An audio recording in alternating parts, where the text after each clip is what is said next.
Hey Pittsburgh, welcome to From the Newsroom, TribLive's podcast bringing you top stories straight from our newsroom. In this episode, we're looking at the aftermath of the high-stakes Pennsylvania District 12 contest between Democrats Bhavini Patel and Summer Lee. Ryan Deto joins me again to dissect the primary results and provide some insight into the profiles of these candidates. We'll discuss what may have decided this race and take a glimpse at what the general election contest could look like. I'm Zach Gibson, and this is From the Newsroom.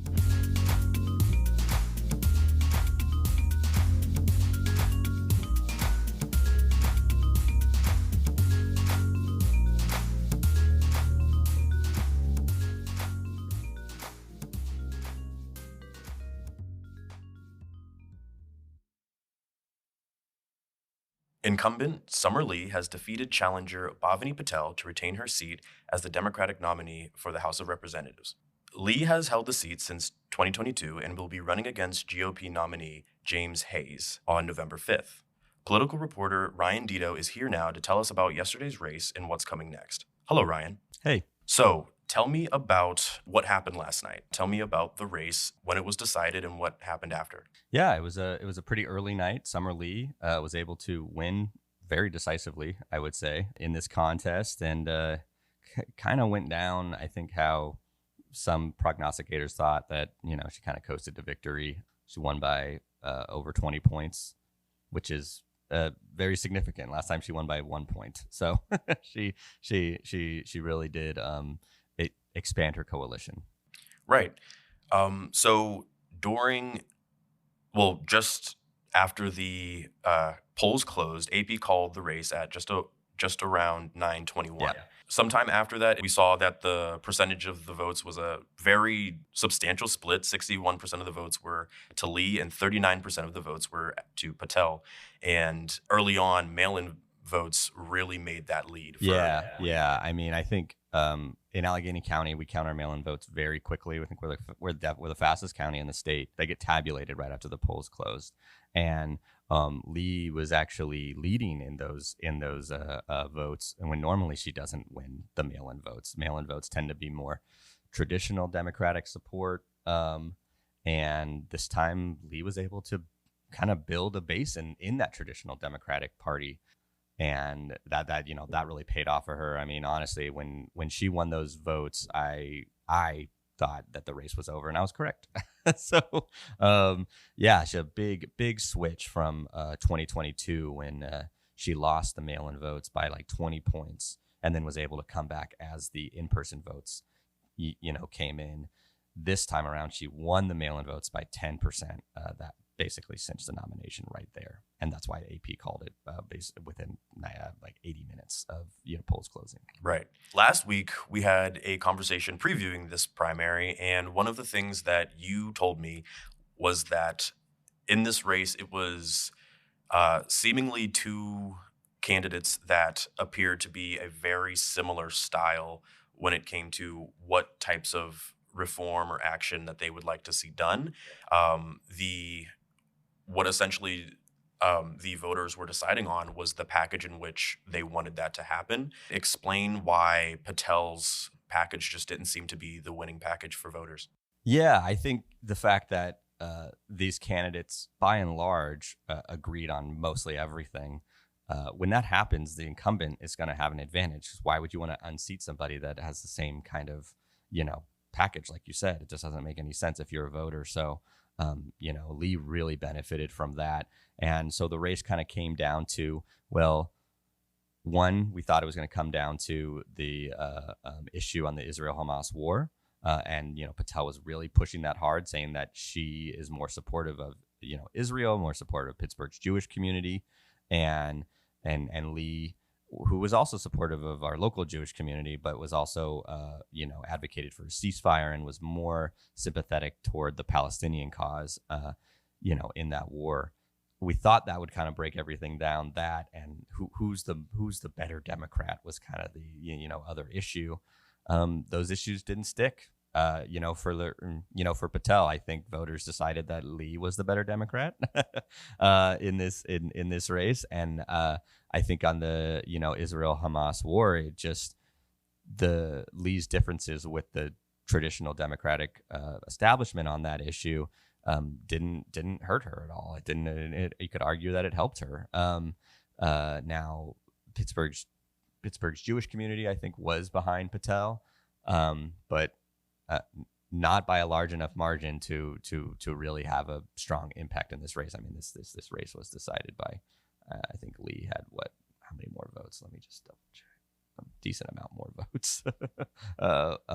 22,000. So that's not a close margin race. Right.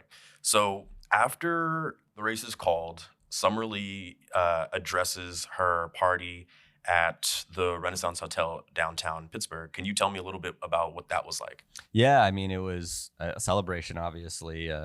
People were hooting and hollering and winning. Summer has a very, very passionate base of volunteers and of supporters, and Summer has won she's been in a lot of contentious races now. She's won a lot of races by a decent amount of margin, but it always seems to attract a lot of attention. And so when she wins, it's always she can be very passionate and sometimes defiant in her victory speeches. And I would say that this happened again. She was very passionate. She's very strong, talking about her coalition building. She also mentioned, peace in Palestine. I think one of the lines she said was from peace from Pittsburgh to Palestine, that really got a lot of the crowd really fired up. So I think in a way that we all thought this race was going to hinge on this Israel-Palestine issue, I think Lee felt that way too. And so when she won, she was very it's okay for a representative from this district to be pro-Palestine, and she kind of repeated that over and over again, and I think that was a little bit of a defiance from her, which is kind of her MO in a good way. Right. As I read through your story earlier, I saw some quotes from Lee like, "Where our movement is stronger than ever," also telling their supporters that we have rejected in this district that you can't be a bold progressive in Western Pennsylvania. All of these things echoing what you just said. And to check out more on this specific race, please go to Trib Live to read more of this and more of Ryan's coverage. But now let's take a little bit broader of a look at the Pennsylvania primary. What can you tell us about some of the highlights? Yeah, I mean, other than this Lee race, it was fairly sleepy. Obviously we had our top two contests, our presidential primaries and our Senate primaries were already predetermined. The presidential candidates have already got enough delegates. They're going to be the nominees. President Joe Biden is going to be the Democratic nominee. Former President Donald Trump's going to be the Republican nominee. They coasted. They have both gotten over 80% of their electorate in those nominations. Senate races, there's only one candidate each. There's Senator Bob Casey for the Democrats and challenger David McCormick for the Republicans. So that was predetermined, and that went down exactly as we all thought it would. One of the surprises was on the Democratic side. Nomination for state treasurer, Erin McClellan, won that race. She was largely outraised. Her challenger, Ryan Bizzarro from Erie, he secured basically all of the Democratic nominations, all of the labor, nominations, all the big things that you think Democrats will get to win the Democratic nomination. And McClellan defeated him pretty easily. That was probably the biggest surprise, I think, of the race. Other than that, kind of went, the same way that we kind of expected. Okay. Can you tell me some of the most compelling issues for voters in this race? Oh gosh, that's a tough one. I think it's hard to say there were a lot of compelling issues. I would say turnout was pretty low. I think in Allegheny County it's at 26% right now. It'll go a little bit higher as the very final precincts are counted. They'll be counted on Friday, but I think the prediction was that it was going to be 35%. There's no way we're going to reach 35%. So it was even lower than predicted. So I think it was just kind of just, I don't know. It had a lot of, no, I don't think there were a lot of compelling reasons, except maybe there was compelling reasons to support Summer Lee or support, Bhavini Patel. But outside of that, it was pretty sleepy primary for a presidential race. I haven't checked the numbers yet, but we could be on the lower turnout compared to other presidential races in Pennsylvania for the primary. Another thing that was a big part of the March debate between Patel and Lee was Patel calling out Lee for not denouncing protest votes or voting uncommitted. Was that something we saw a lot of through the primaries? Yeah. The protest vote was sort of interesting. It wasn't as huge as we saw in other states. Minnesota, for example, had a big protest vote against President Biden around this uncommitted campaign, which is a kind of protest movement to push Biden to be more critical of Israel. And we had a similar effort in Pennsylvania, but it wasn't quite the same. You had to write in uncommitted. We don't know exactly how many of those are going to be actually written in uncommitted. The process in Pennsylvania, they don't count those unless the write-in vote has a chance to win the election. The write-in vote does not have a chance to win. So we're not going to get any kind of very specific results on that write-in campaign against Biden for weeks, months, if ever. But if we look at the whole numbers of write-ins, I think we're around like 58,000 against Biden, but Biden got 926,000 votes. So it's only about 5% of the electorate. There were more quote unquote protest votes against Biden for Dean Phillips, who was a presidential candidate from Minnesota. He dropped out, but he was already on the ballot, so he had to stay on the ballot. So that's where we're at. I would guess from that uncommitted write-in vote, we're probably talking 40,000, maybe 42,000, 44,000 votes for there. That's okay, but it's definitely not as high as some predicted. There was also a significant protest vote against former President Donald Trump.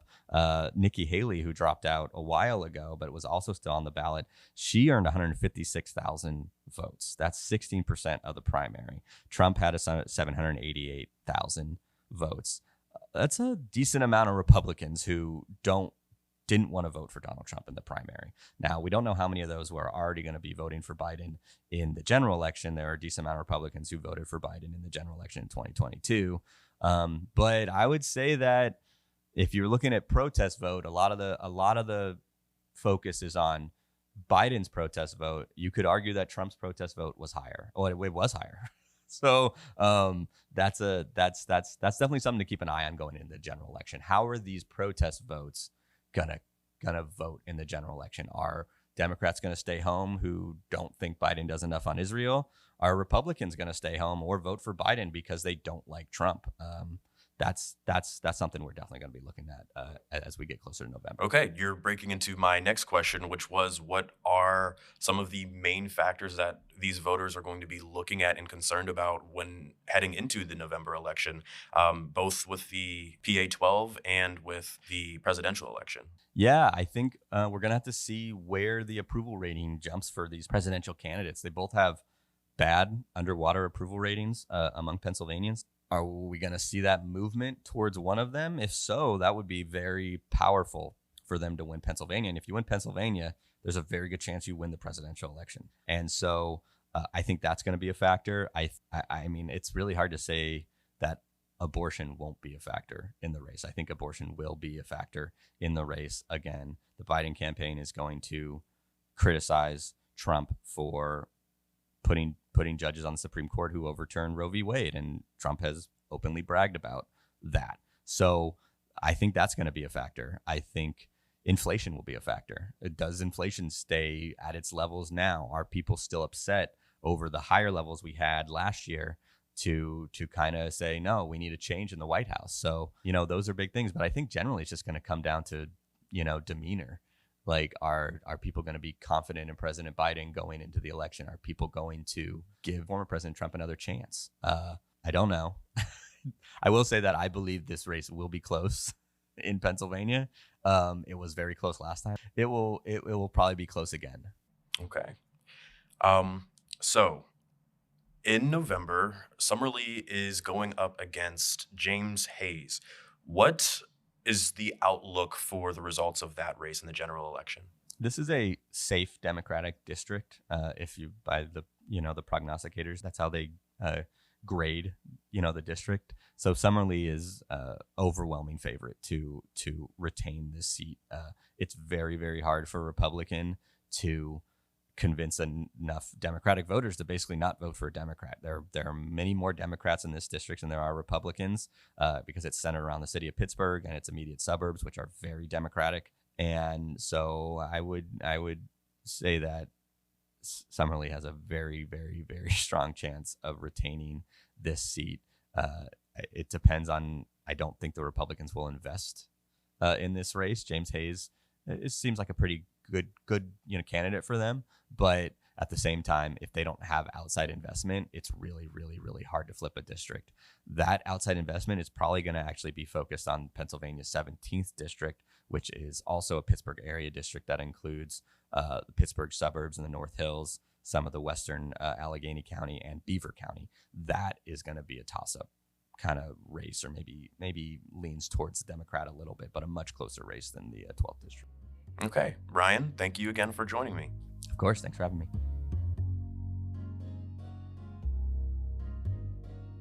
More in political news, the Senate pushes through $95 billion in war aid to Ukraine, Israel, and Taiwan, sparking debate over the U.S.'s role in foreign conflicts. In a bold move, the package also includes a plan to push TikTok's parent company, ByteDance, to sell, risking legal battles and impacting content creators' livelihoods.